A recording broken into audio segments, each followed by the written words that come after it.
It's Monday, the 15th of January, 2024. Welcome to the Fast 5 Business News by Fear and Greed, where we give you the top 5 business stories you need to know in just 5 minutes. I'm Michael Thompson, and good morning, Sean Aylmer.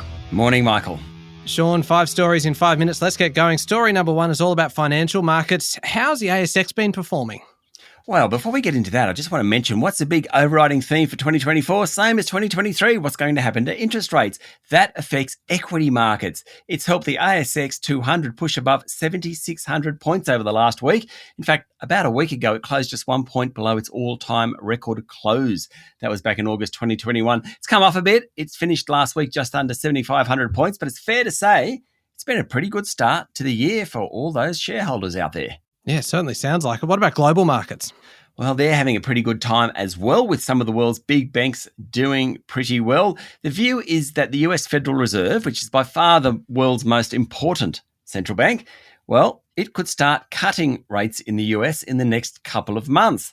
That has given a great fillip to equities. Oil prices are up a bit because of global tensions. More of that shortly. A barrel of Brent crude is trading around $80 a barrel. Still, that's not too bad compared to where it was a year or 2 years ago, particularly. And the Aussie dollar's worth about 67 US cents, Michael. All right, on to story number 2, and it's all about Bitcoin, Sean. It's been a great run for Bitcoin and other cryptocurrencies over the past week, ever since the US Securities and Exchange Commission approved Bitcoin ETFs. Yes, big news here. Now, on the first day of trading of the 11 Bitcoin exchange-traded funds approved in the US, about $7 billion flowed into funds. Just take a moment here. An ETF is a really easy way of investing in Bitcoin. Now, if you want to buy cryptocurrency at the moment, you've got to get a wallet, you need to go to an exchange. It's really tough. If you use one of these ETFs, you can invest in Bitcoin or another crypto, Bitcoin at the moment, and you don't have to buy a full Bitcoin. It can be only partial. So it just makes things a lot easier. The people who are launching these ETFs are big financial institutions: BlackRock, VanEck, Fidelity. In the financial world, they are household names. This has helped Bitcoin move to about $46,000 a unit. Now, it's come off a bit, but $46,000 a unit, well, that's about twice where Bitcoin was about 4 months ago or thereabouts. So, been a very good start to the year for Bitcoin. Yeah, it certainly has. Story number 3, Sean, in politics. Really, the past few days seem to have been all about Pollies piling in on the big supermarket chains about why prices remain so high, notwithstanding the raw material costs have actually fallen. When I was a journalist about 15 or 20 years ago, it was all about the banks, piling on the banks. Now it seems to be all about piling in on the supermarket chains. Now, raw material costs have definitely fallen. Cattle prices, for example, are down about 66% across the East Coast. Lamb prices down about 38%, but rump steak is still around $28 a kilo. Lamb cutlets, $43 a kilo. Still pretty expensive. Media is reporting that Treasurer Jim Chalmers is in talks with the Australian Competition and Consumer Commission about launching an inquiry into alleged price gouging by the supermarkets. The government's already got a commission into the voluntary Grocery Code of Conduct. There's also a Senate inquiry into the sector too. For their part, Coles and Woolies have come out and said they work with their suppliers, many they've had for a very long time. They pay a fair market price. It's the ups and downs, just reflect market conditions.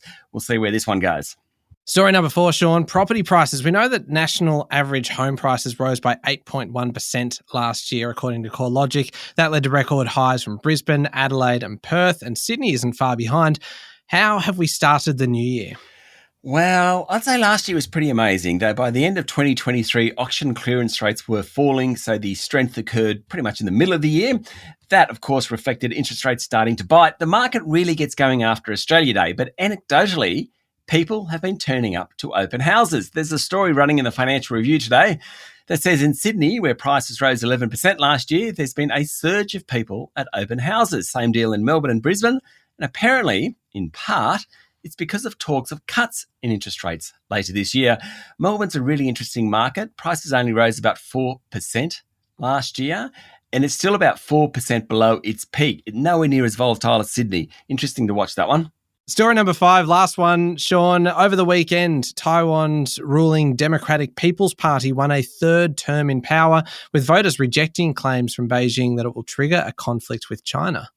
Yeah, it's very important for our region of the world. 64-year-old former Dr. William Lei Ching-ti won 40% of the vote. Mr. Lei, who has been vice president for the past 4 years, is known as a bit of a troublemaker and is expected to further escalate tensions in the Taiwan Sea. If we move Further afield, Israel kept up its bombardment in the Gaza Strip over the weekend, vowing to press ahead with its offensive to destroy Hamas. Prime Minister Benjamin Netanyahu hasn't been deterred by a case before the International Court of Justice in The Hague, where it's fighting accusations that the campaign in Gaza amounts to genocide. Also, Houthi militias threatened a strong and effective response to US strikes. Russia has stepped up its campaign in Ukraine. Unfortunately, as we head into 2024, there are a lot of conflicts around the place, Michael. All right, that's it. The top 5 business stories in 5 minutes. Thank you, Sean. Thank you, Michael. It's Monday, the 15th of January, 2024. Remember to hit follow on the podcast. And if 5 minutes isn't enough, you can find our longer daily show called Fear and Greed Business News wherever you listen to podcasts. I'm Michael Thompson, and that was the Fast 5 Business News by Fear and Greed.